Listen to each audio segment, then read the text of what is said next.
tar spot was first identified in 2015 in Illinois and Indiana.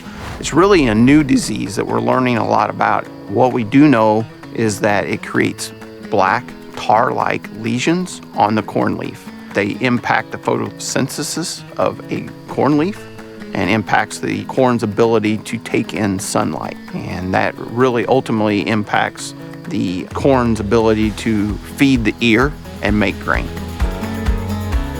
This is a year where we've seen a lot more infection and a much wider spread. And I would say that this year I'm seeing far more tar spot in areas much further south than where I originally saw them. So in 2021, we had a lot of ideal growing conditions for that particular disease of tar spot, and it's really expanded its footprint. I think the biggest issue is the amount of water that we have. Tar spot really likes that type of environment.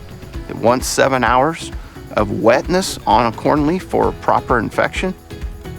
Farmers really need to just be doing an assessment of their corn leaves right now. Look at the corn leaves, look for those raised bumps. It's one of the more easily identifiable diseases because of the black stromata, the elevated fungal body on the plant, on the leaves. And when you rub it, it doesn't come off like it would for a disease like southern rust or common rust.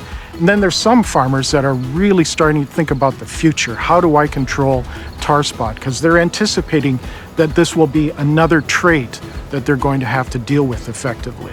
There's 3 areas that you can look at in order to manage tar spot effectively on your farm.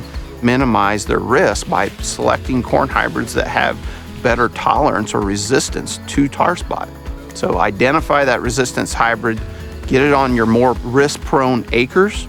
The other issue then becomes, how do I manage corn residues? Do I try and minimize the amount of inoculum in my field? That becomes inoculum next year. If you're doing corn on corn, that becomes inoculum and fodder for the next generation of tar spot.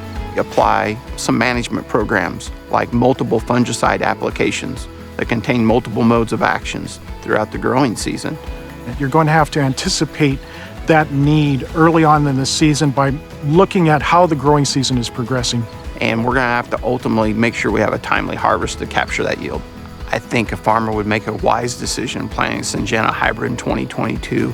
We can provide something to the farmer right now that has the disease package, the agronomic package, the yield package, and the trait package that they need to be profitable. We have a distinct advantage right now to have resistance to tar spots. We have a multitude of hybrids that have resistance.